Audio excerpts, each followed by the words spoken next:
Pero bago tayo magpatuloy ay pakilike ang ating video. Ganon din ang subscribe button, pati na rin ang bell icon para lagi kayong updated sa mga parating ko pang mga uploads.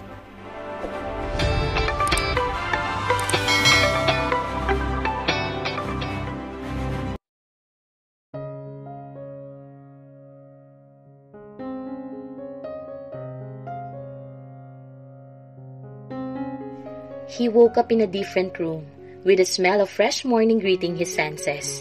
Iginala ni Jack sa mga mata sa paligid. Napabalikwas siya ng bango na mapagtangtong nasa kama pa siya ni Jade. Baka magalit ito na dito siya nagpalipas ng gabi. Sa ginawa niyang pagtayo, nalaglag mula sa katawan niyang malambot na kumot. Pumalakpak sa tuwa ang puso niya. Kinumutan siya ni Jade. Somehow, may pag-aalala pa rin pala sa kanya si Jade. Simpleng bagay, ngunit iba yung tuwa ang dulot sa kanya. Hinanap kaagad ng mga mata niya ang galit nitong muka, ngunit hindi niya ito nakita. May iyak ng sanggol na nagmumula sa terrace ng bahay. Sinilip niya iyon. Jade and Adriel were there. Nakaupo si Jade sa tumba-tumbang upuan habang kalong si Adriel. May sapat na init na dumadantay rito at sa bata. Lalapitan ko ba sila? Nasa kalagitnaan siya ng pag-aatubili nang biglang naging paglingon ni Jade sa kanya. Nagtama ang kanilang mga mata. He expected for her to avoid his stares. Hindi nangyari. Hinanap niya ang galit nito. Wala siyang makita. Jade simply looked formal but not angry. And she still looked so beautiful. Walang ayos. Hair tendrils were falling down her pretty face. Umihip ang hangin. Inililipad ang ilang hibla ng buhok. At napapikit ito. Man, parang nag-slow motion ang lahat. And all he could do was mesmerized by her beauty. Pero kaagad siyang umayos sa takot na baka bulyawan siya ni Jade. Ngayon lang niya na-realize, kay Jade lang siya natatakot ng ganito katindi. I'm sorry if I broke your rule. Wala siyang sagot na nakuha. Kaya naman tumalikod na siya kahit pa gusto niyang pupugin ng halik si Adriel. Ang bigat naman ng pakiramdam niya. Jax, if it wasn't Jade's sweetest voice, otomatikong napalingon siya. Agad-agad, hindi makapaniwalang napatitig siya kay Jade. Tinawag ba talaga siya nito? Napakurap ang mga matang hinintay niya ang anumang sasabihin nito. Gusto mo ba siyang kargahin? Wala siyang nasabi. He was more than surprised. Ilang saglit pa itong tumayo. At lumapit na sa kanya si Jade at binigay sa kanya ang sanggol. Nagugutom ako eh. Kakain lang ako saglit ha. Ako na ang kukuha ng pagkain mo. No, ako na. Inalalaya niya ito sa paglilipat sa mga braso niya. Habang ginagawa nila iyon, tila tumigil ang pag-inog ng oras. Nakatitig lang siya sa mukha ni Jade. Tila kasi dinadala ng hangin sa kanyang ilong. Ang napakaayang scent ni Jade. Badly, he wanted to sniff her hair and kiss her lips. Pwede mo siyang dalhin sa... Napahinti ito sa pagsasalita nang matuklas ang tutok na tutok siya sa mukha nito. Kumikinang ang mga matang nag-iwas ito sa kanya. Para kasing nahihiya ito, parang gusto niya tuloy tudyoin ito. Good morning. He flashed his sweetest smile. Jade only nodded and left him without saying a word. Sablay yata. Baka ngising aso pa siya. Nasundan na lang niya ng titig ang papalayong si Jade at partikular na kinain ng paningin sa malambot na pagkalaw ng mga balakang nito habang naglalakad palayo sa kanya. Easy Jax, kapapanganak pa lang ng asawa mo. Asawa? Napangiti siya. Ano't ano pa man ang mangyari, magiging asawa niyang muli si Jade. Malaki ang pag-asa niya. Ngingiti-ngiti na siyang tumunghay sa anak. Hello Adriel. Kahit sinusungitan ako ng mama mo, mabait pa rin siya, di ba? Walang kasing bait. Kaya ikaw ha, you would punch Papa in the face whenever Papa would hurt Mama. Ang sarap sa pakiramdam na kalong niya ng ganito si Adriel niya. Umalis siya ng bahay ng puno ng kaligayahan ng puso. Wala nang pag-uusap na namagitan sa kanila ni Jade. Pero sapat na yun, sumisilip na ang pag-asa. Kaunting tiyaga pa at magiging okay rin silang muli. The contract signing between the Alcantara Heavy Industries and S&C Shipping Lines went smoothly. Opisyal na ngang naging investor at kliyente ang mga Samaniego at Carvajal. Lahat ng barko, cargo o commercial vessels ng S&C ay ang AHI ang gagawa. The event was well publicized, covered ng media. Paraan yun para kahit papano mabawi ang nabahirang reputasyon ng AHI. Lalo pa't dalawang malalaking pangalan ang sumugal sa kanila. It was a risk and he couldn't thank these two men enough. Plansyado na rin ang gusot sa Balamban. Alexa did her work well at uuwi na nga ito kinabukasan. May mga inaayos pa lang rin ito doon. All is well, Dad. Masayang balita niya sa ama, sa mabuting balita, na magkausap sila sa phone. Ngayon okay na ang negosyo. Mas may panahon na siyang maibibigay sa mag-iina niya. He promised to himself, he will devote more time to his family. He will pursue Jade. He never got the chance to court her formally. Ngayon niya palang sisimulan. Napabitaw ang isang kamay niya sa manibela at napahawak sa dibdib. Bigla na lang siyang napangiti. Last night, he spent the whole night in Jade's bed. Katabi niya sa kama mag-ina niya. Bagamat hindi siya nagising para alagaan si Gab, nagising naman siya ng puno ng saya sa puso.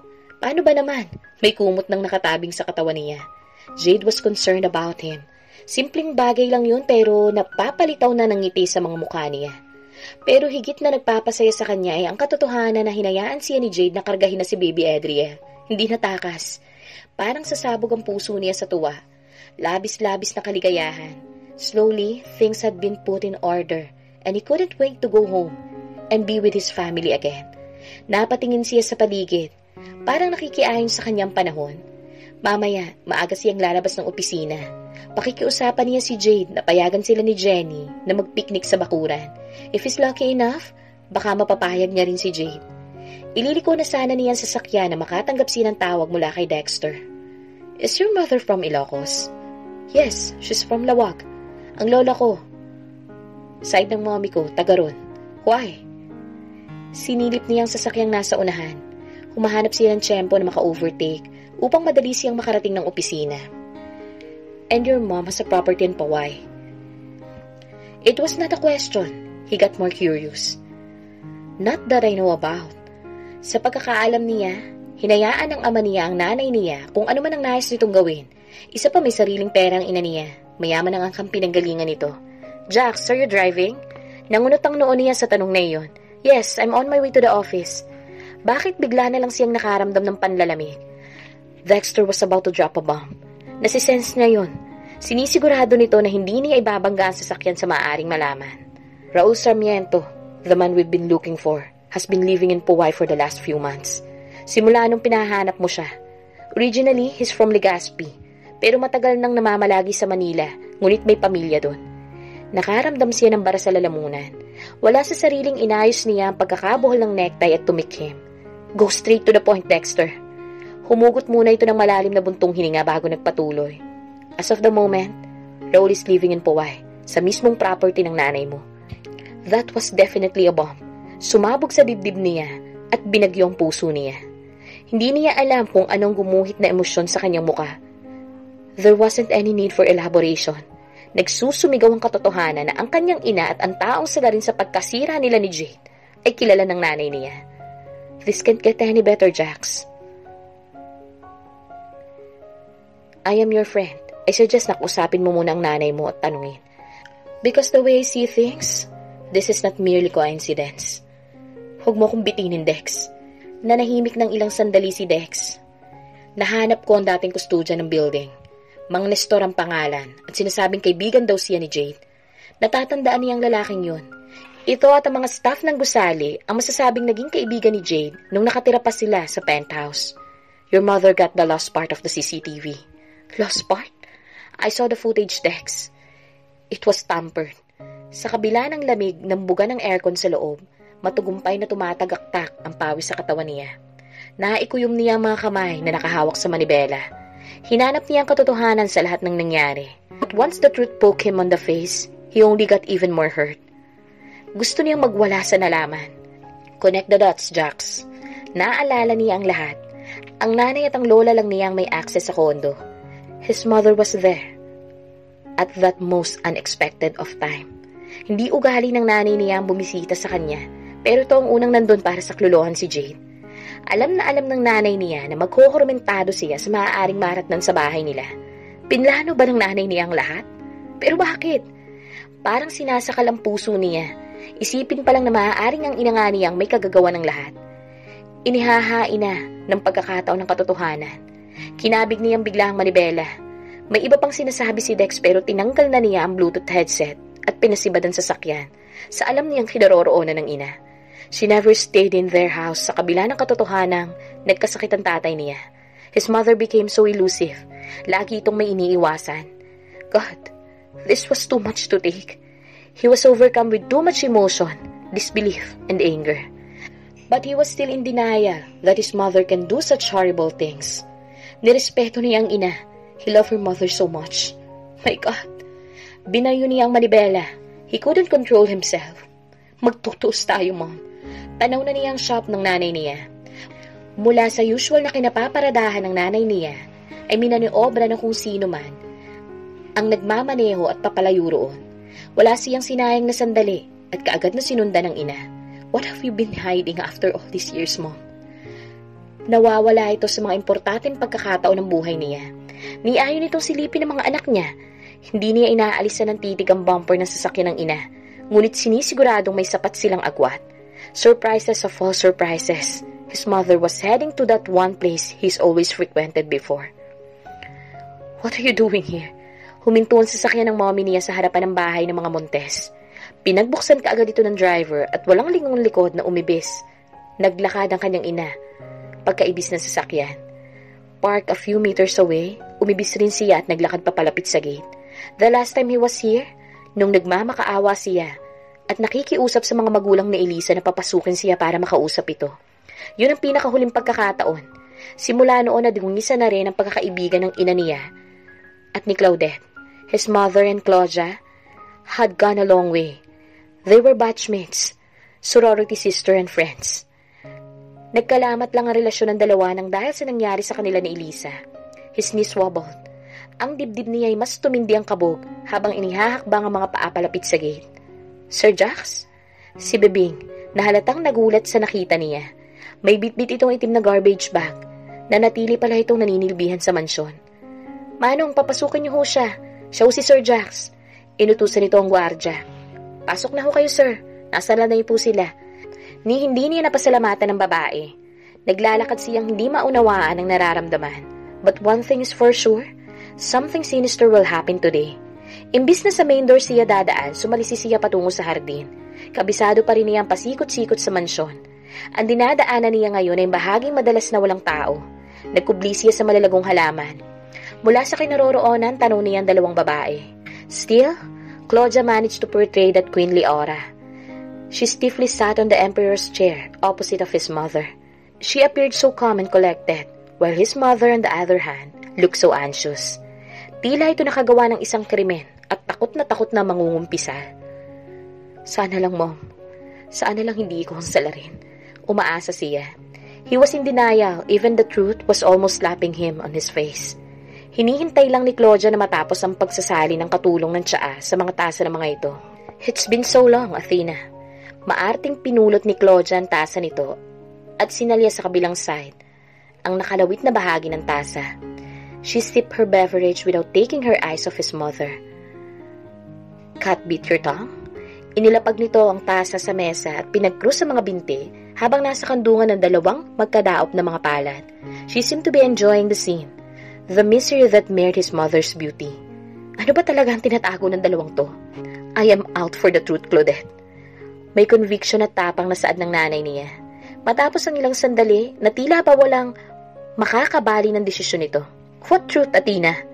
Napatuwid ang upo niya. Napakapit ang dalawang kamay nito sa magkabilang armrest ng upuan. Truth about what we did in the past. He could sense that refrained anger in his mother. What did we do, Athena? Doon na tuluyang napatayo ang ina at napatukod ang nakabolang mga kamao sa mesa habang tinutunghayan ang kalmante pa rin si Claudette. Don't act as if wala kang alam. Ikaw ang nag-udyok sa akin para gumawa ng mali. You blackmailed me into doing that hideous thing na hanggang ngayon umuusig pa rin sa konsensya ko. Pinagsisisihan ko ang lahat. Naiiyak na ang nanay niya. Nawawala na ito ng poise na hindi man lang naayos ang pagkakalaglag ng collar nito sa balikat. When in fact, ayaw na ayaw nito nagmumukhang pangit sa ibang tao. Ngayon, balisa ito. As far as I know, dalawa tayong responsable sa nangyari noon. Nang uuyam ang ngiti na ginawad ni Claudia kay Athena. No! Ikaw lang ang salarin. You got your hands dirty and no matter how you try to implicate me, sa'yo babagsakan lahat ng sisi. Hindi na maitsura magandang mukha ng ina. She was frustrated, furious at the same time. Naihilamos nito ang 2 palad sa mukha. My God, Claudette! How could you even act as if we did nothing wrong? Ikaw at ako nag-set up kay Jade ng gabing yon. Set up? Malakas na nag-echo yon sa kanyang pandinig. Hinangad niya ang katotohanan, ngunit ngayon sumambulat ang lahat sa kanya. Ang hirap tanggapin. He just hoped that the truth would be a lie. Nang sa gayon, mabawasan ang bigat ng kalooban niya. Because right now, tinatarak ng matinding sakit ang kalooban niya. Ang sakit ng sumbat ng katotohanan sa kanya. All along, he accused Jade of all the things she wasn't capable of doing. Jade, tila gustong kumawala ng mga luha niya. Habang nabubuhay na muli sa kanyang imahinasyon ang nakakaawang itsura nito. Nasaktan niya ang asawa niya nang dahil sa maling akala. Halos mapatay niya ito ng gabing yun kung hindi lang siya napigilan. He wrongfully hurt his woman. Ngayon, tumatago sa kanyang buong pagkatao matinding sundot ng konsensya. Jade was set up. Nagsusumigaw na katotohanan. Who would ever believe in you, Athena? Unbothered, unscathed, walang anumang pagkabahala sa panig ni Claudette. Tila walang anumang matitibag dito sa klase ng pinapakita nitong katatagan. What could he expect? Walang puso ang babaeng ito. Wala sa bokabularyo na ito ang tinatawag na sundot ng konsensya. I don't care if nobody believes in me. Ang gusto ko lang, magbawas ng bigat ng konsensya at dalahin sa dibdib ko. This has been haunting me, Claudette, for a very long time. I couldn't even bring myself to catch a glimpse of Jade and my grandchildren. Kung alam mo lang kung gaano ako nangungulila sa kanila, but I couldn't stare at them longer than I should. Dahil ang nakikita ko yung kasalanan natin. Together, this woman plotted against Jade. His Jade, ang babaeng mahal na mahal niya. I couldn't care less about your predicament, Athena. Whatever you're going through, you did it to yourself. At labas na ako riyan. She crossed her legs and nonchalantly picked her cup and drank from it. Sa muling paglapag ng tasa nito sa katernong saucer, rinig pa niyang pagtunog ng alas nito. You got your hands dirty dahil sa kagustuhan mong mapagtakpan ang mga bahong tinatago mo. And as far as Jade is concerned, the hell I care about her. This woman was pure evil. Hindi niya na matiis ang pang-alipustahan nito kay Jade. Lalabas sana siya sa pinagkukublihan, ngunit may matatag na kamay na pumigil sa kanya. Joseph Montes. Kung gaano katagal itong nakatayo sa likod niya, hindi niya matansya. Joseph had a grim expression on his face. May tinitimpitong galit na anumang sandali, nagbabantang sumabog. Kita sa nag-uumigting ng mga ugat sa noon nito. Inudyukan siya nitong manahimik at makinig sa kung ano pang pag-uusapan ng 2 babae. Why can't we own up our wrongdoing? Are you ready to give up everything, huh? His mother couldn't answer the question. May malamig na galit na nanalaytay sa kanyang sistema. Ang mga mumunting buhok niya sa batok ay tila nag-isang kumpas na tumayo sa tindi ng galit. Kailangan niya lang munang panghawakan ng puot sa dibdib. Can you deal with the wrath of Francis and Jax once they knew your secret, huh? Claudia smirked. Tila sinasabi nitong sabi ko na nga ba. She marveled on the weakness of his mother. His mother looked helpless. Nangihina ang tuhod nitong napaupo at hapong binagsak ang buong bigat sa upuan. Ano pa ba ang tinatago ng nanay niya? If there were any more skeletons in the closet, he wasn't sure how he would deal with them. Kaya mo bang masiwalat sa buong angkan na ang kapita-pitagang si Athena Alcantara, an educated and highly esteemed woman, had gone too low at pumatol sa ibang lalaki other than her husband? And because of that, nagawa mong iset up si Jade dahil natakot kang masiwalat ang pangangaliwa mo sa madla. Tama ba? Pangangaliwa? Ano pa bang masakit na katotohanan na mabubunyag sa araw na to? Secret by secret, everything had unfolded right in front of him in the most unexpected manner.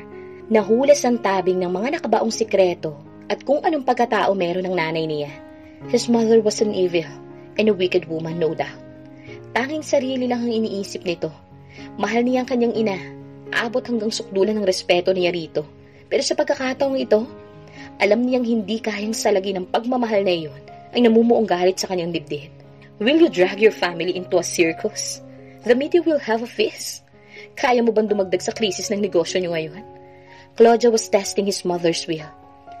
Nagpabago-bago ang ekspresyon ng ina niya. His mom was angry. He could tell.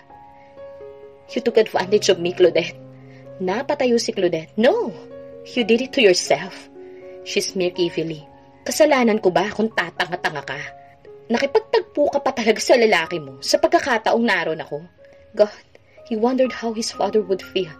Inuputan ng nanay niya ang ulo ng tatay niya, when all his dad had done was provide for the family and to be a responsible husband to her and a father to him.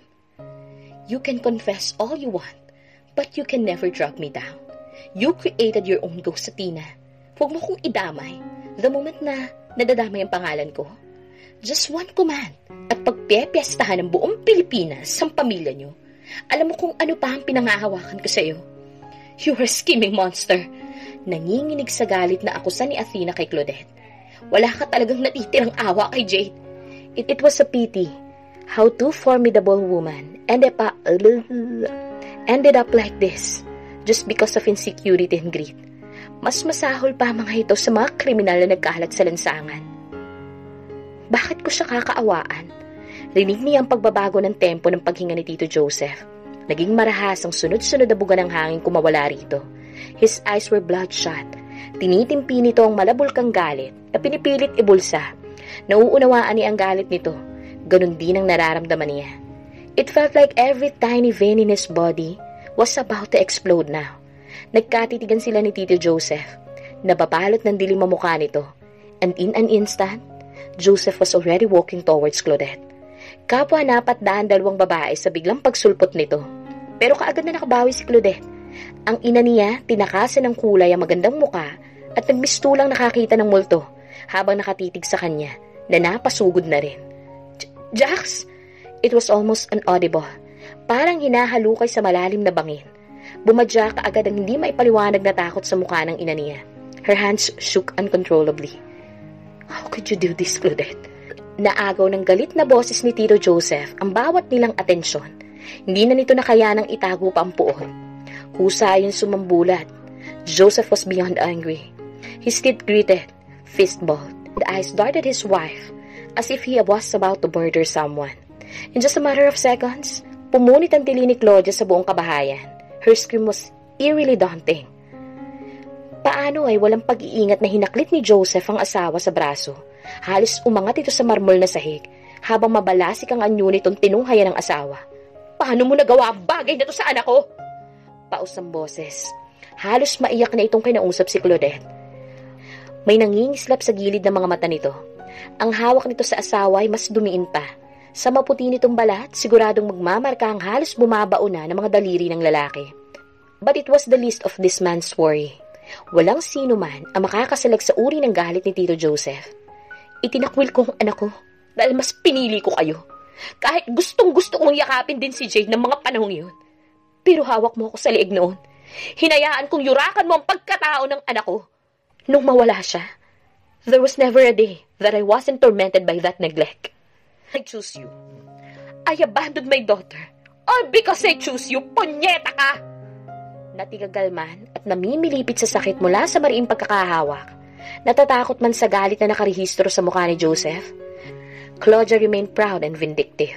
She deserves every bit of suffering she had. Yan ang napapala ng pagiging anak niya sa isang po! Hindi na naituloy ni Claudia ang pangungusap. Lumagpak ang pisngi nito sa malakas na sampal na pinadapo ni Tito Joseph. This man had always been calm and composed. Right now, iba ang Joseph na nakikita niya. Natulig at halos masubsob sa sofa si Claudette. Sapo nito ang pisngi at tiningala ang asawa. Sa mga mata nakapinta ang pagkasurpresa. Hindi nito inaasahan na pagbubuhatan nito ng kamay ng asawa. Sa tindi ng impact ng sampal, natanggal ang tali ng buhok nito. Sumabog sa mukha ang ilang hibla. She looked like a mess. She was scared, but she managed to remain indignant. You bastard! Mangangalmot pa sana si Claudia, ngunit isa na namang sampal ang lumipad sa kabilang pisngi nito. Joseph was infuriated. But all of a sudden, si Jade ang nakikita niya sa katauhan nang napasiksik sa upuang si Claudette. Ang takot na mukha nito noong gabing yun. Gabing halos mapatay niya si Jade sa tindi ng galit niya. That fateful night, orchestrated by his mother and Claudette. Tito, that's enough! Parang mabangis na leon ng lalaki na nakahandang sugurin at saktan pa ang asawa. Calm down, Joseph! Kahit ang nanay niya, tumulong sa pagpacify sa nagwawalang lalaki. But Claudia couldn't be any more proud. Tumayo ito't inayos ang nawala sa ayos na damit. Taas noon itong hinarap ang asawa na pigil-pigil niya sa katawan. Si Athena naman, naiyak na nahihintakutan. Sa gilid ng kanyang mga mata, nasilip niyang isang figura na nakasiksik sa doorframe. Noong nakaraang gabi lang, napakapatag ng boses nitong tumawag sa kanya. Now she was terrified. Napapakagat ito sa sarili. It was one mannerism she didn't outgrow of. Ginagawa nito yon kapag ninenervyos. Their eyes met. The woman she was staring now was far different from the bratty young lady she used to know in the past. May lambot na sa mga mata nito. Maganda pa rin ito pero tila may nagbago na.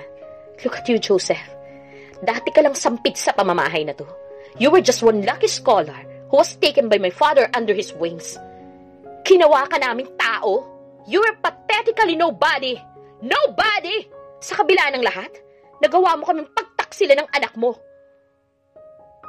There was still loathsome smile on her face. Pati ang fiancé ni Eliza, nagawa niyang ahasin few weeks before the wedding. Manang-mana sa ina niya! You're wrong, Mommy. Eliza interrupted. Sa babae naman nakatuon ang lahat ng kanilang pansin. Eliza looked tense. Gone was the confident woman he once loved. Jay didn't do anything wrong. Nangangatal ang boses ni Eliza. Kulang ang sabihing natulig siya sa narinig. Lumuwag ang pagkakahawak niya sa katawan ni Joseph at hinirap si Eliza. May sapantaha siya sa anumang sasabihin nito. Malaki ang magiging epekto noon sa takbo ng mga pangyayari. I was responsible for whatever happened that night. The truth was screaming in his face. Her voice was almost inaudible, but he could hear it clearly. What do you mean, Eliza? Piyok ang boses na tanong niya. Nakita niya kung paano bumadha ang takot sa mga mata ng babae. Eliza, susog naman ni Joseph sa anak. Matapos ang tila ilang sandaling tinimbang nito ang isasagot, ay nagsalita itong muli. I was too unprepared to get married to you. I was young and I was living my dream. Kaya nagawa kong bagay na yun. Her voice broke. She was crying. She looked at her father as if seeking for help, but disbelief was seen on his face. What did you do to your sister, Eliza? Hindi maitsura ang mukha ni Joseph. Tumipo naman ang malamig na galit sa buong pagkatao niya. Napalunok muna ng ilang beses si Eliza at napatitig sa kanya. I drugged her that night. I drugged both of you. Tuluyan ang bumagsak ang mga luha ni Eliza. Naroroong gusto nitong humakbang palapit kay Joseph pero natatakot na gawin niyon. Claudia was speechless. Umawang ang bibig at napahawak sa sentido. Ang amang si Joseph, napahawak sa dibdib. Halata ang labis na pighati. Sa kabila ng lahat ng iyon, ininda niya ang damdaming pumupukpok sa puso niya. Halos tumakas ang tamang ritmo ng paghinga niya. The world seems to stop spinning, and the only thing that mattered was how painful the truth was. It struck his whole being. His anger was undefined and every fiber of his being was shaking. Niyanig ng katotohanan ng buo niyang pagkatao. Napaglalaroan ang pakiramdam niya. Jade and him were played all along. Worse, ang mga taong mahalaga sa kanila. God, hindi niya maunawaan ang sakit. Ngunit ang anumang kirot ay wala lang yun kumpara sa pinagdaan ng paghihirap ni Jade. Ito ang tunay na nawalan. She was robbed of everything. Youth, happiness, and dreams. Ni hindi man lang ito nakatapos ng pag-aaral. She was 19 when she married him. She was almost a child when he took her innocence and punished her wrongly. Nahihiya siya sa sarili. He should have been Jade's protector but he turned out to be her punisher. Galit siya kay Claudette, kay Athena, kay Eliza. But most of all, galit siya sa kanyang sarili. He was mad. So mad that wasn't able to control his temper. Huli na nang mapagtantong nabuhat na pala niya ang malaking vase at naibato sa kung saan. Umeko malakas na tunog ng pagkabasag ng vase sa sahig at ng glass door na tinamaan nun. Kung ano-ano ang pinagtatapon niya, nilapitan niya si Eliza at walang humpay siyang nagpatama ng suntok sa pader sa gilid mismo ng mukha nito hanggang sa nagdugo ang kanyang kamao. Hinayaan lang siya ni Joseph. Ang ina niya, naiiyak na nakasiksik sa isang sulok, maging si Claudette. Jax, tama na yan anak. Puno ng pakiusap na pigil ni Athena sa kanya. Ipiniksi niya ang kamay ng ina na humawak sa kanya. Nandidiri siya rito. If there was one person who should have stood by him, it was supposed to be his mother. How could you, Mom? Puno ng hinagpis na sumbat niya sa ina. Hinayaan niyang manlabo ang kanyang mga mata ng dahil sa mga luha. He wanted her to see his deepest pain. He longed for his mother to see how broken he was. Unable to meet his gaze, his mother looked away. Panay ang paglaglag ng mga luha nito. Nahuli niya pa ang pagpatak nito sa sahig. Ikaw, Claudette, I will deal with you later. Puno ng pagbabanta ang boses niya. Saka niya binalingan si Eliza. At ikaw, God! Nagpakawala siya ng hangin sa dibdib. There was a time when he was so happy, simply by looking at her. Right now, all he could feel was loathing and hatred toward this woman. You could have simply asked me then. Minahal kita ng husto nun. Sana hiniling mo na lang na huwag muna. He paused for air. But what could I expect from a selfish woman like you? You dragged your own sister into a mess. You could have been more creative, Eliza. But instead, you've proven you're just one hell of a pretty face. You're a worthless piece of shit! Napakagulol si Eliza. Napatingin ito sa ama, pero walang anumang nababakas na emosyon mula kay Joseph. I am so sorry, Jax. I'm so sorry. Gusto niyang saktan si Claudette, si Eliza at ang nanay niya. Pero para ano pa? The damage had already been done. No amount of apology could ever erase what happened. Saka na muna niya haharapin ang tamang kaparusahan sa mga taong nanakit kay Jade. Kapag patuloy niyang hinarap ang mga ito, makasasabog siya sa matinding galit at makapatay pa siya. Walang lingon-likod siyang humakbang palayo. Jax, anak! Napahinto siya ng paghakbang at hinarap ang ina. No, this wasn't his mother. He was looking at a monster. Walang ina ang mag-agawang saktan ng sariling anak. Don't! Napaatras si Athena sa lakas ng boses niya. If God would grant me one wish today, I would rather have someone else for a mother. Pain mirrored in her eyes. He could care less. Dapat lang na maramdaman nito ang anumang sakit na ibinigay nito kay Jade. I could never ever forgive you, Athena. Not in this lifetime. Mabibilis ang mga hakbang na naglakad siya palabas ng gate, patungo sa kinapaparadahan ng kanyang sasakyan. Kaagad siyang lumulan at pinasibadiyon palayo. Hindi siya maaaring umuwi at magsumbong sa tatay niya. At mas lalong nahihiya siyang harapin si Jade. Matapos ang lahat, hindi na niya alam kung paano ito tititigan ng tuwid sa mga mata. He screamed at the top of his lungs. Sumigaw siya ng upod ng lakas. Sinabayan niya yun ng pagpukpok sa manibela na para pang mailalabas niya ang lahat roon. Ang lahat-lahat ng bigat sa dibdib niya. Sobrang bigat. No matter how he screamed, no matter how he pounded his chest, he remained hurt. Nothing could appease his pain right now. Marahas niyang pinahid ang mga luha sa mukha niya. Saka siya napatitig sa kamay na namamasa sa luha. Kung ilang beses na umiyak si Jade nang dahil sa kanya, hindi niya mabilang yun. Yet, nanatiling mabuti ang puso nito. Jade was kind enough to give him all those chances, to always forgive him when she could have done otherwise. He doesn't deserve her forgiveness. He doesn't deserve her. That's a painful fact.